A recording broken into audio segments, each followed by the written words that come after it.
Évangile de Jésus-Christ selon saint Matthieu. Après le départ des mages, voici que l'ange du Seigneur apparaît en songe à Joseph et lui dit : « Lève-toi, prends l'enfant et sa mère et fuis en Égypte.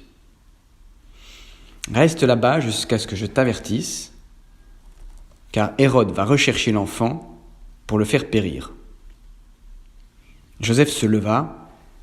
Dans la nuit, il prit l'enfant et sa mère et se retira en Égypte, où il resta jusqu'à la mort d'Hérode, pour que soit accomplie la parole du Seigneur prononcée par le prophète : « D'Égypte, j'ai appelé mon fils. »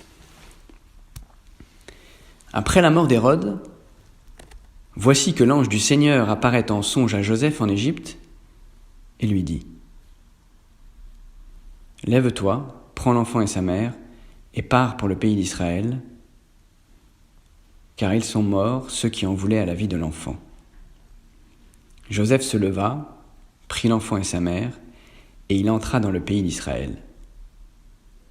Mais, apprenant qu'Archélaüs régnait sur la Judée, à la place de son père Hérode, il eut peur de s'y rendre.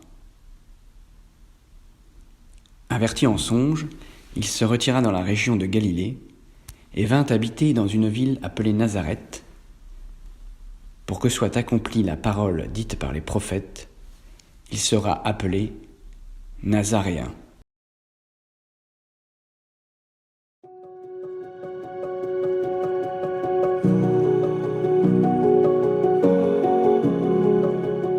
Belle et sainte fête de Noël. Cette fête de Noël se double aujourd'hui de la célébration de la Sainte Famille de Nazareth. Tout au long de cette semaine de Noël, nous accueillons cette grande grâce de la venue de Dieu dans notre monde qui vient faire de nous des fils et filles de Dieu. Ce qu'il y a de très beau dans la Sainte Famille, c'est que tous bénéficient des dons les uns des autres. Nous voyons bien la complémentarité entre la protection de Joseph, la maternité de Marie et la grâce divine dans la personne de Jésus. Mais plus profondément encore, nous pouvons comprendre que si ce sont bien Joseph et Marie qui éduquent l'enfant Jésus, c'est pourtant Jésus qui apprend à ses parents à devenir fils et filles de Dieu. En accueillant Jésus, Joseph et Marie sont devenus parents, mais aussi fils et filles. Ils ont appris à se laisser guider par Dieu, à faire sa volonté, à être disponibles à la parole de Dieu, comme dans cet aller-retour en Égypte.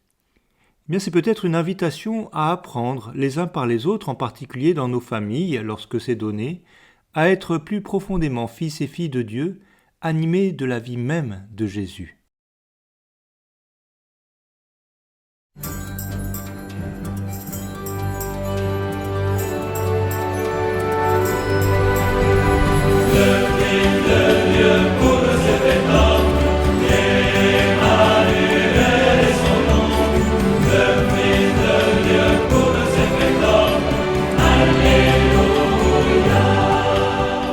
Jésus-Christ, sauveur du monde,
Dieu pour